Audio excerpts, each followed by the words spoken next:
आज आपको बुलाया है ये कहने के लिए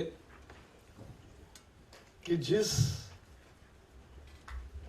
प्रदूषण की हम बात करते हैं उस प्रदूषण को नियंत्रित करने के लिए एक बड़ी पहल पिछले साल शुरू हुई थी कि जो प्रदूषणकारी उद्योग है उनके बारे में शिकायत हमेशा आती थी कि वो अपना एफ्लुएंट नदी में, नाले में कहीं भी गिरा देते हैं कुछ उद्योग। उस पर कार्रवाई कैसे होती थी? हमारे इंस्पेक्टर जाते थे और अगर दोष पाया तो तुरंत कार्रवाई करते थे। अनुभव क्या होता था कि जिस दिन इंस्पेक्टर जाएगा तो स्कूल का इंस्पेक्शन होता है, तब जैसे एकदम चकाचक होता है वैसे सारा कोई प्रदूषण नहीं दिखेगा, लेकिन इंस्पेक्टर जाने के बाद प्रदूषण होता रहता है और लगातार शिकायतें न्यूज़पेपर में आता है, मीडिया में आता है। तो हमने एक बड़ा सुधार का कदम पिछले साल उठाया कि देश के 17 जो प्रदूषण करने वाले औद्योगिक क्षेत्र है, यानी इंडस्ट्रियल सेक्टर्स, उनके बारे में हमने ये तय किया कि उसमें से जो लगभग 2800 इंडस्ट्रीज है उनको हम 24 घंटे चलने वाला मॉनिटरिंग सिस्टम लगाने का फैसला हमने पिछले साल किया कि उनके जहां से एफ्लुएंट बाहर निकलता है वहां भी रहेगा सेंसर, और मैं बाद में आपको डेमोन्स्ट्रेशन दिखाऊंगा कैसे काम शुरू हुआ है। और जहां से चिमनी से धुआं निकलता है वहां भी एयर क्वालिटी का जो मानक है उसके अंदर ही आ रहा है या नहीं हो रहा है प्रदूषण, इसका भी 24/7 मॉनिटरिंग करने की नई टेक्नोलॉजी आई, नए डिवाइसेस आए, वो बैठाने का हमने एक ऐतिहासिक फैसला किया। और उस फैसले के अनुसार मुझे खुशी है इस बात की कि 2800 में से लगभग आधे से ज्यादा इंडस्ट्रीज में ये काम चल पड़ा है। 920 उद्योगों ने 24/7 दोनों एयर में भी और एफ्लुएंट के यहाँ मशीनें बिठा दी है और उनका डाटा हमारे यहाँ आने लगा है। तो हर पल पल की खबर, आज की नहीं, पल पल की खबर रोज की प्रदूषण के बारे में उस इकाई की हमें मिलती रहेगी, मिलना शुरू हो गया। ये बड़ी उपलब्धि है। This is a major reform what ministry of environment and forest has launched since last year. We mandated 2800 industries in 17 critically polluting industrial sectors that they should put 24/7 pollution monitoring devices on their effluent discharge point. The sensors will pick up the BOD, COD and other effluent parameters from that water level, and also on the chimney to gauge the air pollution and to see and to really monitor whether the industry is actually behaving within the norms permissible for the pollution. That's a big step because earlier there used to be many complaints, and those complaints were about that on the day of inspection when our inspector goes, everything is fine. But when inspector is not there, many industries, people complain that they are polluting the rivers, they are polluting the water streams, they are polluting the water bodies, and we have seen them. And therefore, to effectively monitor 24 hours, the only answer was provided by the technology development.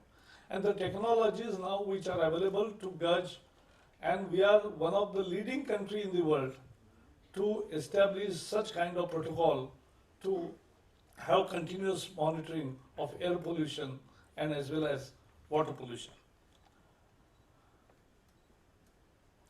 There are another 400 units besides 920 which are already put up. There are 400 units which are installing ZLD system, zero liquid discharge.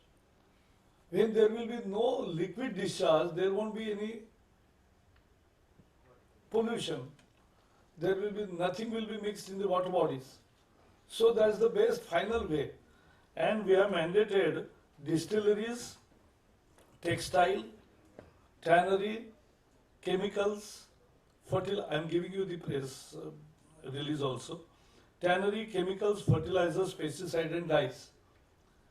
All these sectors, every new permission given during the year, and particularly since last 6 months, when we made the norms, now we are mandating them along with the EC. One of the condition is they must have follow the zero liquid discharge.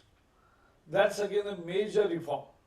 So all the new units which will come up will have zero liquid discharge in these 8 sectors. और जो अभी के units है, जो पुराने हैं, उनको भी जीरो लिक्विड डिस्चार्ज के तरफ ले जाना है, लेकिन तब तक पोल्यूशन मॉनिटरिंग करेंगे तो बेहतर क्वालिटी आएगी बाहर और पोल्यूशन नहीं होगा. तो ये उसके हर इंडस्ट्री के साथ हमने बात की है. उसके साथ बात करके उनके कंप्लायंस का फॉलोअप हमारे यहाँ से चल रहा है. So in all 920 plus 400, 1320 out of 2800 are already complying into that regime.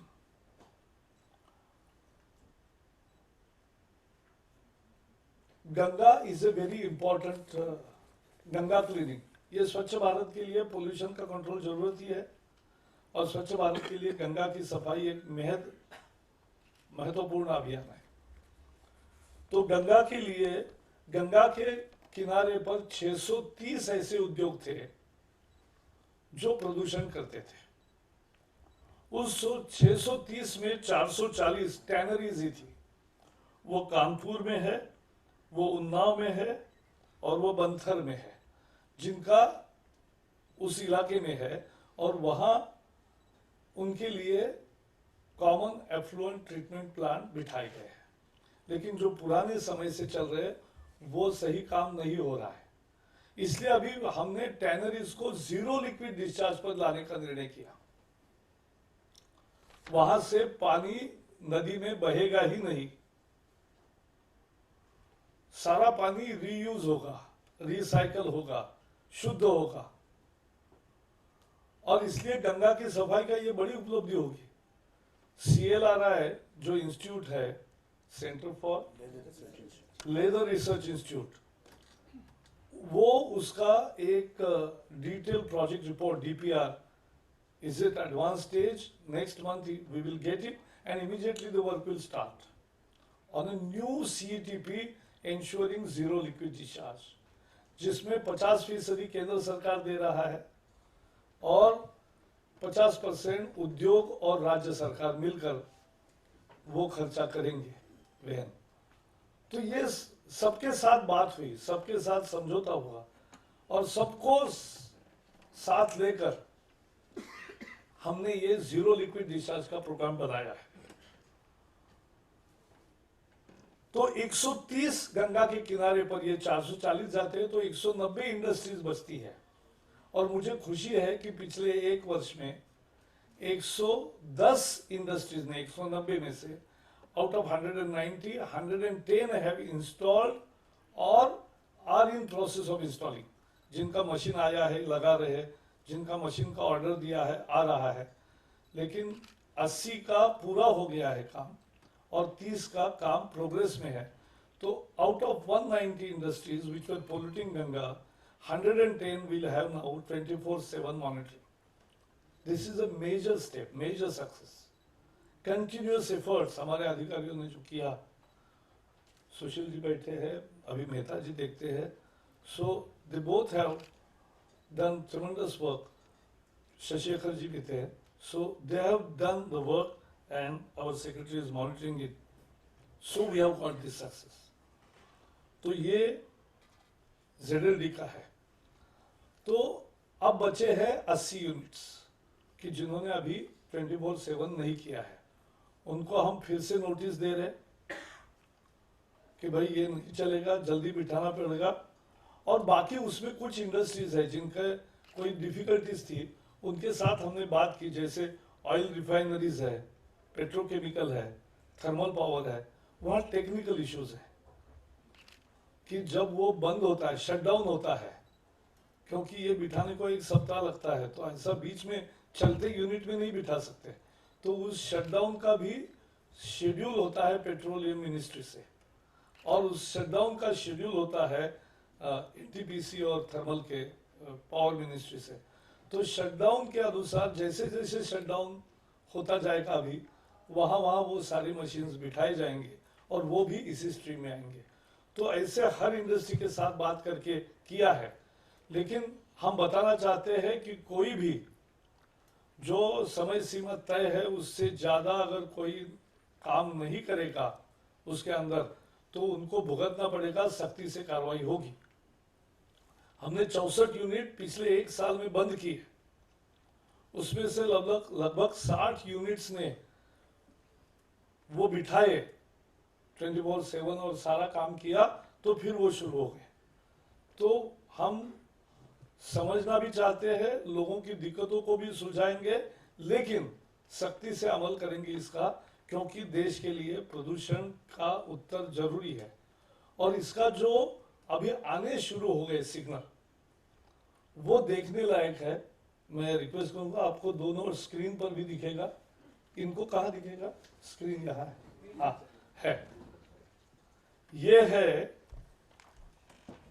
ये कंपनी का नाम क्या है? ये हाँ, ये माय होम इंडस्ट्रीज है। ये 25.10 जो दिख रहा है वो सस्पेंडेड पार्टिकुलेट मैटर है, और इसकी लिमिट होती है 50 होती है, तो ये करेक्ट है। यानी उनका दूसरा यूनिट है उसमें 39 है, यानी थोड़ा ज़्यादा है, लेकिन 50 जो सीमा है उससे नीचे है। और ये अभी का आ रहा है, कितने बजे का आया है? 1:04 का आया है। रिफ्रेश जब करते हैं तो तुरंत अभी का डाटा आता है। So this is a live data from that industry. थोड़े दिनों में आप मेरे रूम में आओगे तो आपको स्क्रीन पर ऐसे हजारों इंडस्ट्रीज का कंटिन्यूस मॉनिटरिंग दिखेगा, क्योंकि we mean it. Pollution control करना हमारा काम है और हम उसको बहुत सख्ती से करेंगे। और ये ऑनलाइन जब कर रहे हैं तो क्या परिणाम है देखो। ये दूसरा तीसरा क्या पैरामीटर है, यहां से मुझे दिख नहीं रहा है। ये 0.60 क्या है? पार्टिकुलेट मैटर है। फिर नीचे जो है कार्बन मोनोऑक्साइड और सल्फर डाइऑक्साइड, वो कहाँ है? फर्स्ट 14-18 लास्ट में सेकंड रो में लास्ट में है 67 पॉइंट ये है कार्बन मोनोऑक्साइड। वो कितना लिमिट है उसकी? 5000 तक हो सकता है, लेकिन ये 67 पे ही है। फिर दूसरा है सॉक्स, नीचे तीसरी लाइन पर, तीसरी लाइन पे आपका एरो अभी सेकंड लाइन पे है, नीचे लो। 4.05। हाँ 4.6, हाँ 4.05 सर, किल नंबर 3। हाँ 4.0। यहाँ 200, तो वो सॉक्स 200 होना चाहिए। अब उसमें 1:22 को अभी का अभी आ रहा है 4 केवल है। तो ये एक हमारा ये है। आपको सबको इसका बाद में भी प्रेजेंटेशन, जिनको लेना है, जिनको डिटेल स्टोरी करनी है, उनके लिए हम फिर से बताएंगे भी हमारे अधिकारी। नेक्स्ट, दूसरी कंपनी है Mangalore refineries petrochemicals limited, Mangalore. इसका ये एयर क्वालिटी मॉनिटरिंग सिस्टम जो है, इसमें एयर में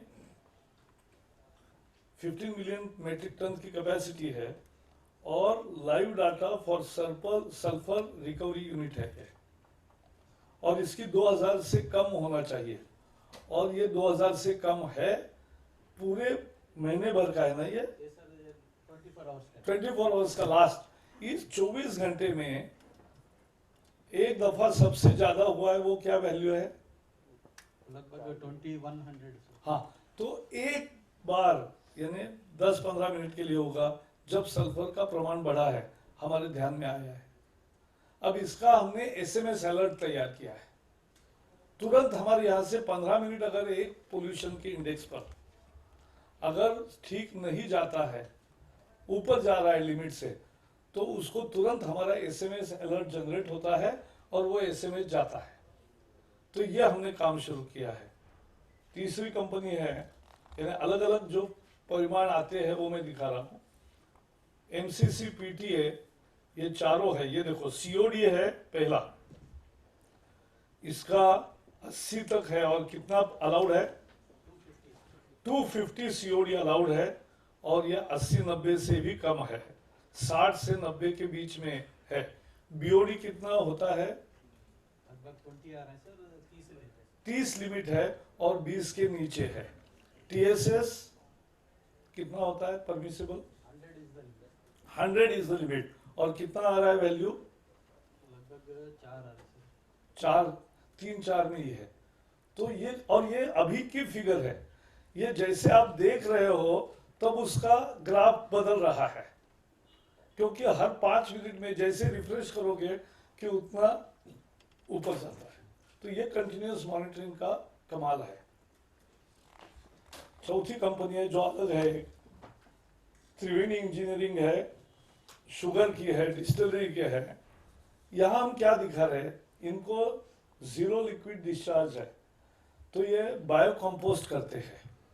अब इसमें बहुत बार शिकायतें होती है ऐसे उद्योगों में कि भाई ये पानी फिर पानी में मिलता है, तो इसका बायो कंपोस्टिंग के लिए उपयोग हो रहा है। तो एक कैमरा है, वो देख रहा है वहाँ की मूवमेंट। अभी कोई चल रहा है, वो वहाँ मुजफ्फरनगर में, you are seeing here, that's camera 1। और वो जहाँ भी ट्रक का मूवमेंट है तो पानी भरा, वो कंपोस्ट के लिए ही गया कि नहीं, वो दूसरा कैमरा टैप कर रहा है।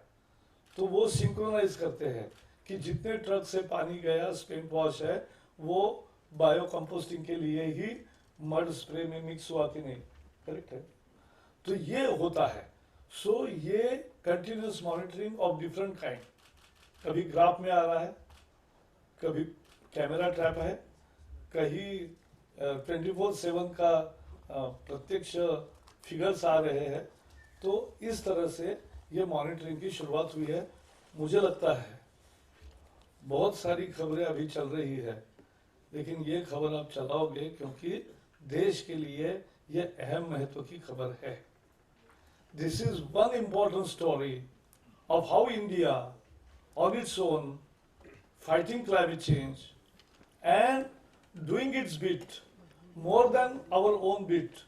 We are taking our country on the way to make country pollution free with effective monitoring, effective new standards, which also we are reviewing.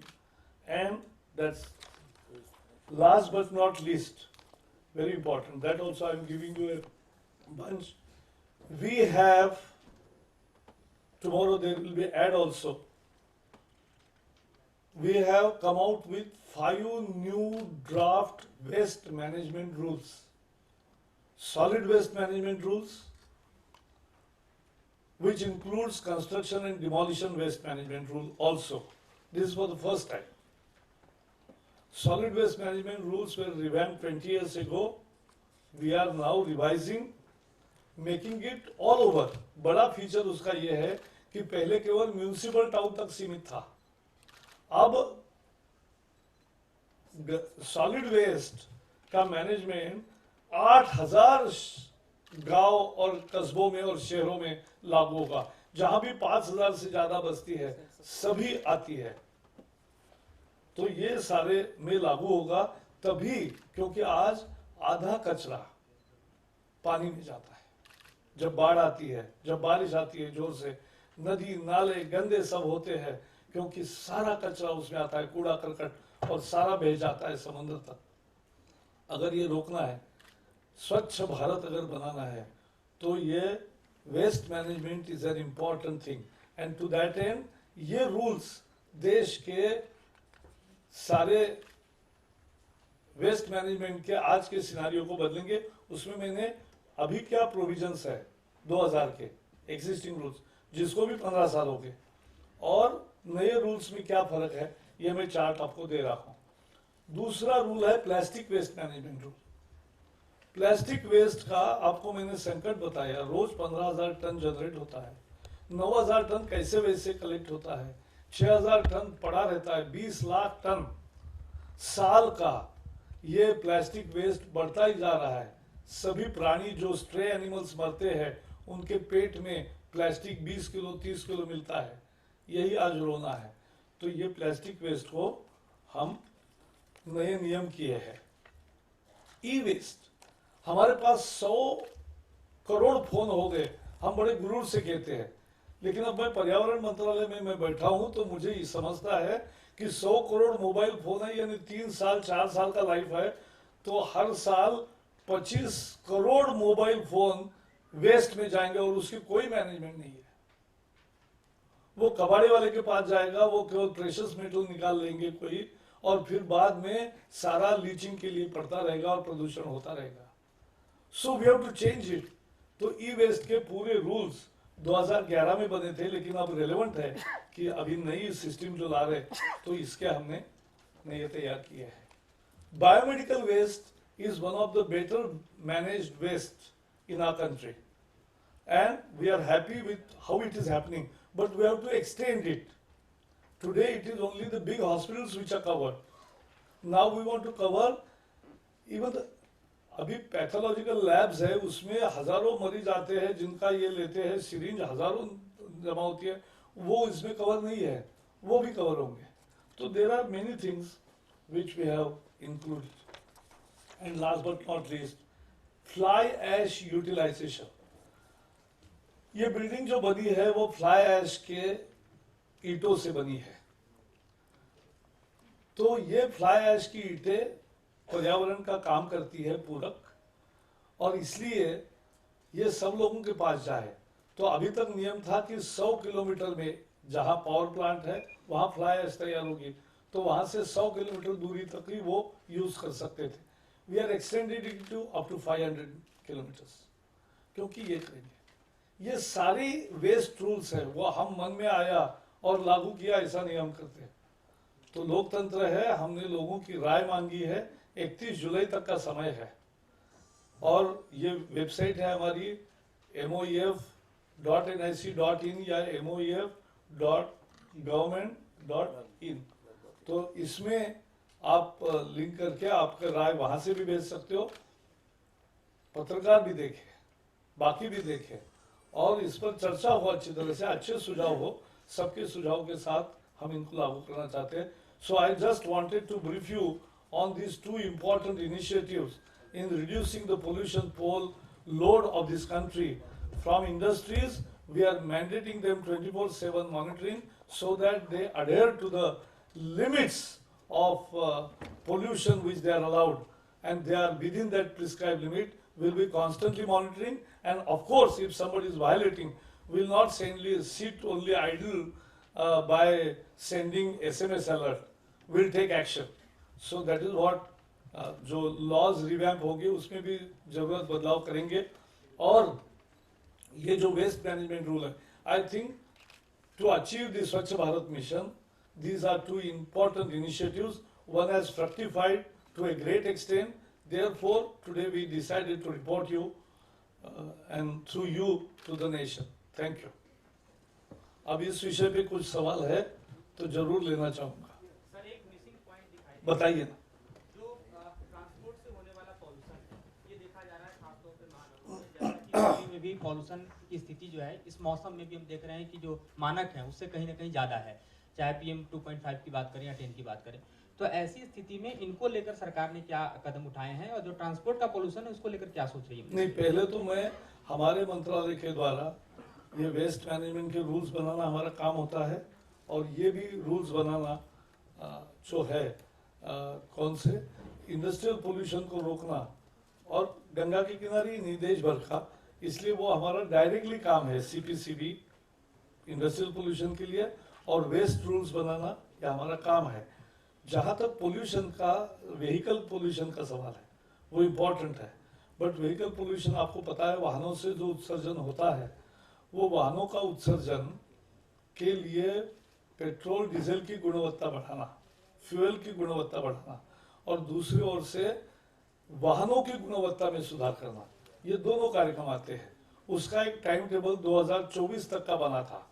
दोनों मंत्रालय बहुत गंभीरता से इसको आगे कर सकते हैं क्या, जल्दी कर सकते हैं क्या, इसके बारे में गहनता से विचार करेंगे। लेकिन उसकी घोषणा जो भी करेंगे उस मंत्रालय ट्रांसपोर्ट और उनके विभाग से होगा और पेट्रोलियम से होगा। तो प्रतीक्षा कीजिए, इंतजार कीजिए तब तक। बहुत सारे राज्यों में जो अभी बिना इन्वायरमेंटल क्लियरेंस के माइनिंग चल रही है, शाह कमीशन की रिपोर्ट भी आई थी और राज्यों को कहा गया था एटीआर भेजने के लिए। आपके मंत्रालय में राज्यों ने एटीआर नहीं भेजा है, इस पर केंद्र क्या कार्रवाई कर रहा है? नहीं, ये बिल्कुल सख्ती से लेंगे, क्योंकि माइनिंग के बारे में हमने जैसे कहा आपको पहले, अभी हमने सैंड माइनिंग, ये एक बहुत बड़ी जरूरत भी है लोगों की, लेकिन उसमें बहुत सारी पोल्यूशन भी फैलता था, अवैध खनन भी होता था। तो उसको रोकने के लिए हमने एक नई सैंड पॉलिसी का इसी सप्ताह उसको हम अंतिम रूप देंगे और फिर सैंड माइनिंग को एक सस्टेनेबल सैंड माइनिंग में डेवलप करेंगे। तो सस्टेनेबल सैंड माइनिंग का दो मुख्य बिंदु है। पहले तो सैटेलाइट से नक्शा देखकर नदी में कहाँ सैंड डिपॉजिट हुई है, उसके आधार पे ही सैंड का ऑक्शन होगा, सैंड माइनिंग अलाउ किया जाएगा। नदी को मरने नहीं दिया जाएगा, नदी को सूखने नहीं दिया जाएगा। और इसलिए जो सस्टेनेबल, लेकिन बहुत जगह ऐसा है जंगलों में कि जहाँ सैंड माइनिंग होता ही नहीं, उसके कारण सैंड इतनी ऊपर आ गई कि उससे पूरा पानी का बहाव होता है और जंगलों में जो प्रकोप देखते हो उसका एक वो भी कारण है। तो एक सस्टेनेबल माइनिंग हो साइंस के आधार पे, और उसका मॉनिटरिंग, भाई 10,000 ब्रास अगर वालू के उत्खनन का किसी को लाइसेंस मिला है तो उसमें वो 20,000 न ले जाएगा, इसकी व्यवस्था करना जरूरी है। तो एक फुल प्रूफ एक बार कोडेड रिसीट से ही उसका प्रवास शुरू होगा वालू का, तो उसका पूरा मॉनिटरिंग होगा। उसका भी मैं एक दिन डेमोन्स्ट्रेशन जैसे शुरुआत होगा, मैं पहले नहीं बताता डेमोन्स्ट्रेशन कुछ सफलता की हद आने के बाद ही दिखाता हूं, जैसे आज दिखाया। शाह कमीशन से एटीआर वाली जो नहीं आई उस पे कुछ हो रहा है? नहीं, उसके बारे में तो हमारे मंत्रालय का लगातार चल रहा है और हम उसको मॉनिटर कर रहे हैं। लेकिन जो विषय कोर्ट में है, कोर्ट के संज्ञान में भी हम लाते हैं। सर ये आपने बताया कि 2800 इंडस्ट्रीज में इस कंट्रोल सिस्टम को लगाने का विचार है। टोटल हिंदुस्तान में इतनी कितनी इंडस्ट्रीज हैं सर, अलग अलग क्षेत्रों में, जिनमें इस तरह का मॉनिटर सरकार को करना चाहिए या स्टेट गवर्नमेंट्स को या लोकल अथॉरिटीज को करना चाहिए? और ये जो सिस्टम्स है, क्या इसको सरकार प्रोवाइड करती है या कंपनियों के लिए मैंडेटरी इसको खरीदना और सिस्टम को रखना? और जो अगर ज्यादा हो जाता है इमीडिएट आप एसएमएस अलर्ट करते हैं, उसके बावजूद नहीं होता है, तो क्या आप एक्शन लेते हो? बिल्कुल, जैसे मैंने कहा कि केवल अलर्ट भेज के हम शांत नहीं बैठेंगे, हम कार्रवाई क्लोजर का भी हमारे पास ऑप्शन है। वो अधिकार आज भी ईपी एक्ट में हमारे पास है, तो हम कर सकते हैं। जहाँ जरूरत पड़ेगी हम करेंगे। और जो कानून का पहले जो है, तो एयर एक्ट और वाटर एक्ट जो है, उसका एक सैंपल लेने का एक प्रोसेस है, तो वो कानून में निहित है। उसमें ये टेक्नोलॉजिकल बेस्ड मॉनिटरिंग उसका भी उल्लेख होगा, वो भी सुधार होगा। तो ये भी करेंगे। एक दूसरा, ये केवल 2800 इंडस्ट्री नहीं है, लेकिन ये 17 most critically polluting industrial sectors, जैसे मैंने कहा कि एल्यूमिनियम है, कॉस्टिक सोडा है, डिस्टिलरी है, फर्टिलाइजर्स है, पेपर पल्प है, कॉपर है, जिंक है, टैनरी है, फार्मास्यूटिकल्स है, सीमेंट है, आयरन स्टील है, पेस्टिसाइड्स है, शुगर है, ऑयल रिफाइनरीज है, पेट्रोकेमिकल्स है, थर्मल प्लांट्स है, तो और भी इंडस्ट्रीज है। तो ये सब में, तो ये 17 क्रिटिकली पोल्यूटिंग सेक्टर्स जो है, उसमें सभी में ये बताया है। लेकिन इसके बाद भी है कि जिसमें ज्यादा पोल्यूशन नहीं है, लेकिन कुछ न कुछ तो पोल्यूशन है, तो उसका भी नेक्स्ट स्टेप है। That's the second stage. Let us go. हाँ, ये करते गवर्नमेंट नहीं देती है, ये लोग ही लगाते हैं, इसकी कीमत भी ज्यादा नहीं है। पहले उसका ही हमने अध्ययन किया कि दुनिया में जो उपलब्ध टेक्नोलॉजी है वो 8-10 टाइप की होनी चाहिए, तो चॉइस करे और अच्छी हो, फुल प्रूफ हो, तो इंटरनेशनली रेटेड है। अब इंडियन इंडस्ट्री भी इसमें आगे आ रही है, ये बहुत अच्छी बात है। इंडियन इंडस्ट्रीज हमारे पास आ रही है और कह रही है कि हम भी ऐसे इक्विपमेंट बनाएंगे। तो हमने कहा जरूर बनाइए हमारा, और देश में भी उसका उनको जल्दी कैसे रेटिंग मिलेगा और अप्रूवल मिलेगा, वो दूसरे मंत्रालयों के साथ हमारी बातचीत हो रही है, ताकि उनको जैसे जल्दी मिलेगा तो उसका उनके भी इंडियन तंत्र भी बाजार में आएंगे। We want everything to flourish, sir आपने बट कहा पोल्यूशन कि टू डिमिनिश। आपने कहा कि 2800 यूनिट्स हैं, सीपीसीबी लगातार 3200 यूनिट्स मैं बता रहा हूं। खा रहा है, पता और and today that deadline is extended deadline is ending. मैं बता रहा हूँ, हाँ, बता रहा हूँ, ऐसा है। एक तो 3206 का जो था, जब लिस्ट की तो कुछ उद्योग बंद है, कुछ बंद पड़े हैं, कुछ ऐसा जो सारा करेक्शन करके जो अब फाइनल हुआ वो 2800 इन 17 क्षेत्रों में है। लेकिन बाकी हजारों इंडस्ट्रीज है और भी, लेकिन उसमें पोल्यूशन की मात्रा उतनी नहीं है, लेकिन है और उनको भी करना है। दूसरा आपका प्रश्न जो था 30 जून, ये हमारी अंतिम रेशा है, वो है ही। लेकिन जो जैसे मैंने कहा oil refinery, petrochemical, thermal power, उनकी जो टेक्निकल डिफिकल्टी है उसको कोई ये नहीं हो सकता ना कि आप बंद करो और लोगों को बिजली मत दो, कैमरा वालों को कुछ मत दो, बाकी जर्नलिस्ट को बिजली मत दो, और फिर गर्मी में वो ऐसे ही बैठेंगे, कंप्यूटर नहीं चलेंगे, ऐसा तो नहीं कह सकते। तो इसलिए उन हर इंडस्ट्री के साथ बैठकर उसका एक टाइमलाइन का किया है। ये 3 इंडस्ट्री में जैसे जैसे शटडाउन से बढ़ता जाएगा वो काम होता जाएगा। बाकी लगभग सबके ऑर्डर्स देने ये काम धीरे धीरे से चल रहा है, तो वो सितंबर तक ये बहुत सारा काम बाकी सब इंडस्ट्रीज का भी होगा। वी आर क्लोजली मॉनिटरिंग, और नहीं तो बैंक गारंटी है, वो बैंक गारंटी करेंगे, ऐसा किसी को ढिलाई करने नहीं दे रहे, सबका मॉनिटरिंग कर रहे हैं। सर जो फ्लाई ऐश, जो दूसरा इसी से रिलेटेड था, फ्लाई ऐश जो आपका रूल है, अभी फिलहाल के रूल्स में 100 kilometre of every thermal power station, and these statutory rules are it has no implementation at all. So how do you intend to strengthen these rules? इसीलिए तो आपके लिए खुला है, आपका जितना रुचि है आप तुरंत आज पढ़िए हमारे सारे नए रूल्स और उस पर आपकी प्रतिक्रिया दे। स्वागत है आपका। Government was supposed to, excuse me, किसी पॉलिटिंग यूनिट को फाइन किया है कि नहीं sir? Polythene polythene. पॉलिटिंग unit 64 unit हमने बंद कर दिए। हमारे पास क्या है, हाँ ये एक अच्छा प्रश्न पूछा कि अभी जो पेनल प्रोविजंस है वो बहुत ही कम है और इसको हम स्ट्रॉन्ग करना चाहते हैं। तो जो कानूनी और वो हाँ यानी उसका अमल भी कोर्ट करती है, कोर्ट बताती है कितना फाइन होगा। तो ये इस प्रक्रिया को भी कानून में जो सुधार हम ला रहे हैं उसमें ये भी एक है। जैसे अभी तक सिविल पेनल्टीज की प्रोविजन नहीं थी, वो भी सिविल पेनल्टीज की प्रोविजन अगर कोई शर्तों का उल्लंघन करता है तो वो कैसे लाएंगे, that's an exercise which is on but that is not completed till we prepare the final draft. I will not share, so that is first. और दूसरा जो आपका सबका मानना है कि ये जल्दी कम होना चाहिए, हम इस भाव से इत्तेफाक रखते हैं। This is not about closing, but this is about opening.